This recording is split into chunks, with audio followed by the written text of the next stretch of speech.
Good evening to everyone.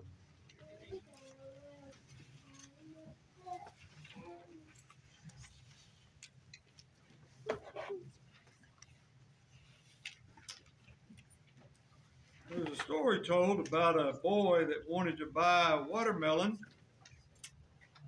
and he had $1.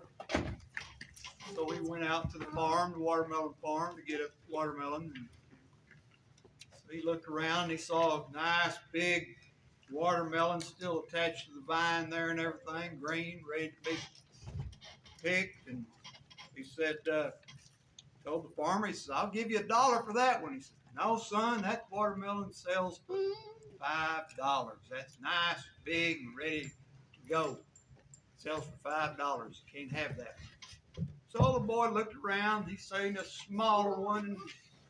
It was still hooked to the vine and everything. And he asked the farmer, he says, "Well, what about that one for $1? It's smaller." The farmer thought for a minute, said, "Okay." The boy turned and looked at the farmer and said, "Good, we got a deal. I'll be back in 2 weeks when it's bigger to pick it up." So, well, sometimes patience pays off. You're willing to wait. Sometimes you can get a good deal. You know, it used to take a long time for information to get across this country. When James Buchanan was elected president in 1856, California didn't hear about it for years. The news moved real slow. Some people didn't even hear about it, didn't even know it, who the president was, because the news moved so slow. So then there became the invention of the Pony Express in 1960. And it began to get the news across the United States faster. In 1860, when President Abraham Lincoln was elected, it only took 1 week to get that information to California. So imagine if your text messages took a week. That'd probably be really good. That'd be really good. Well, sometimes you don't read them for a week. Yes. Yeah, there are. Sometimes you don't read them for a week.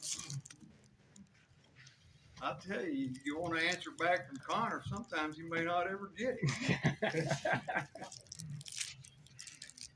But anyway, it just goes to show you how things have progressed. But there's an interesting thing about the Pony Express when they started their work. Not just anybody could go to work for the Pony Express. You had to swear out an affidavit that you were going to meet certain criteria. It said on the affidavit, "I do hereby swear before the great and living God that during my engagement and while I'm an employee of Russell's, Majors, and Waddle Pony Express, I will under no circumstances use profane language, that I will drink no intoxicating liquors, that I will not quarrel, fight with any other employee of the firm, and that in every respect I will conduct myself honestly, be faithful to my duties, and direct all my acts as to win the confidence of my employer. So help me God." And they had to sign that. That is some serious high character individuals that went to work for the Pony Express if they live by that standard which they signed. Now there's some very similar writings in the scripture for us who are Christians, such as what is found in Ephesians, the 4th chapter.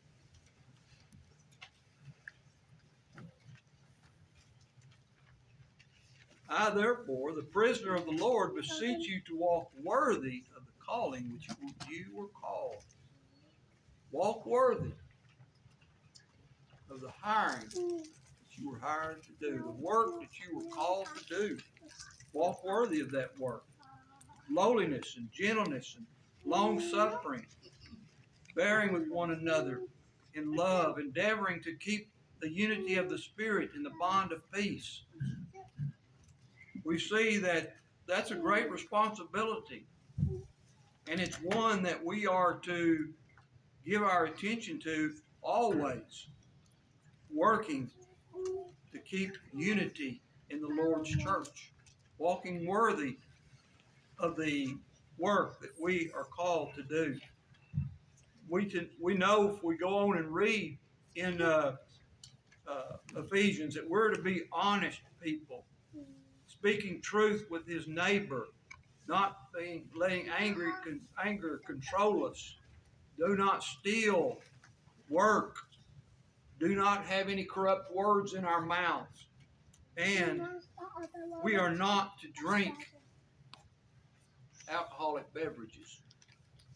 Ephesians 5, verse 18. So we see that we too also have a criteria that we're supposed to meet. And we're to live by that. And when we are baptized into Christ, we're signing that we're going to live according to that pattern. That pattern that sets a great example for Christ in his church.